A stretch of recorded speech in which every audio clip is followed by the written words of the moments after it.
sur Index des pierres. Aujourd'hui, je vous parle d'une pierre qui n'est pas une pierre, mais plutôt de la résine, l'ambre. Ce n'est pas non plus spécifiquement de la résine de pin, comme beaucoup le disent, c'est une résine de toutes les sortes qui existent. Mais c'est effectivement de la résine qui s'est solidifiée et s'est fossilisée. C'est une pierre en lien étroit avec la terre, et pour cela, elle constitue une pierre d'ancrage qui fonctionne bien, en stimulant le chakra du nombril et permettant aussi à ancrer les énergies du corps. Elle est répertoriée dans la famille des feldspaths, mais n'a pas de système cristallin ni une formule chimique établie. Elle contient du phosphate, de l'aluminium et du lithium et du fluor. Sa dureté est de 2 à 2,5 sur l'échelle de Mohs. Parfois, on parle de 6, mais c'est lorsqu'elles sont vernies. Il faut faire très attention car il en existe de la synthétique. Pour repérer la vraie, elle fait des étincelles quand on la frotte avec un tissu. Et elle flotte dans l'eau salée. L'ambre est un puissant cicatrisant et nettoyant qui élimine les malaises du corps et favorise la revitalisation des tissus. Elle nettoie également l'environnement et les chakras. Elle absorbe les énergies négatives et les transmute en forces positives qui stimulent le corps à se guérir. Je vous encourage à ce propos à porter des colliers d'ambre. Puissante protectrice, elle relie le moi à la réalité spirituelle supérieure. Psychologiquement, l'ambre apporte la stabilité et permet de joindre la volonté à l'action, permettant de faire des changements nécessaires pour atteindre ce que l'on s'est fixé. Ces énergies chaleureuses et lumineuses peuvent aider à contrecarrer les tendances suicidaires ou dépressives. Mentalement, l'ambre stimule l'intellect, élimine la dépression et favorise un état mental positif et une expression de soi créative. Elle apporte équilibre et patience et encourage la prise de décision, notamment en boostant la mémoire. Sa flexibilité dissout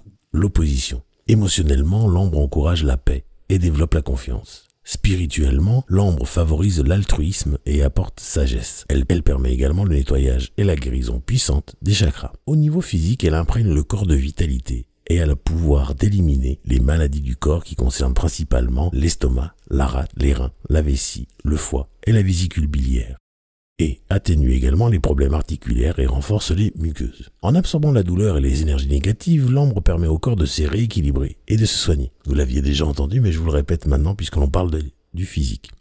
L'ambre soulage le stress. Elle résonne avec la gorge, traitant les goitres et les problèmes de gorge. C'est donc une pierre idéale à porter pour les personnes dont la voix est le métier. En élixir pour la cicatrisation des plaies notamment, c'est un excellent antibiotique naturel. Porté pendant des périodes prolongées, en particulier sur le poignet ou la gorge, ou à placer selon les besoins directement sur les endroits douloureux. Si vous traitez des bébés ou des enfants, il est idéal que la mère ait porté la pierre en premier. L'ambre est la pierre des ânes et des ambroses. Elle permet d'entrer en vibration avec le soleil, l'Allemagne, la Roumanie et la Sicile sur le plan spirituel. Au tarot, elle est associée à la 13e arcane, l'arcane sans nom, la mort. Si l'on rêve d'une ambre, c'est signe de voyage. Lorsque l'on travaille avec une ambre en méditation, en saut ou autre, on peut travailler sur les aspects suivants: la chance, la guérison, la force, la protection, la beauté et l'amour. Elle est en vibration également avec l'élément feu et Akasha, l'élément où se trouvent les annales du même nom. Je vous invite à réaliser une méditation de protection de Judy Hall qui s'appelle la fonte d'ambre.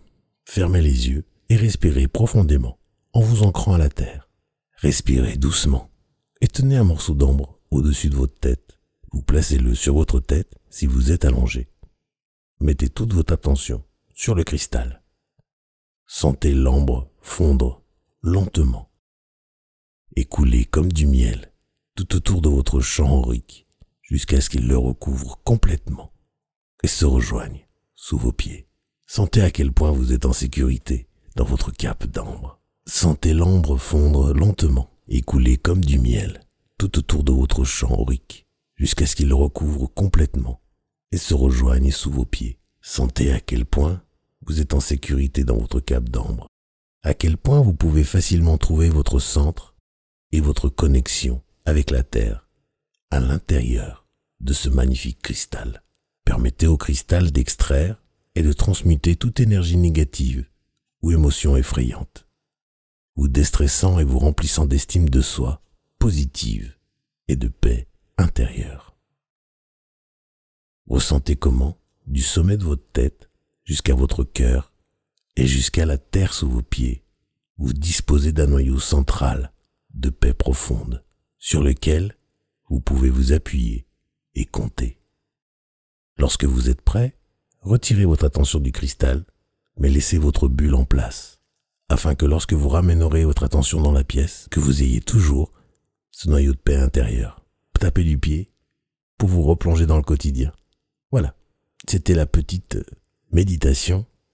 la fonte de l'ambre. Cela fonctionne également très bien avec le jaspe polychrome ou l'œil du cyclone. Portez les pierres constamment avec vous pour vous offrir une protection continue après ce rituel. Ce rituel est inspiré d'un autre rituel plus ancien qui consiste à utiliser 9 pierres d'ambre dans un bain chaud. Restez dans le bain avec les mêmes pensées décrites plus haut et lorsque vous sortez de votre bain, gardez en permanence vos pierres avec vous jusqu'au prochain.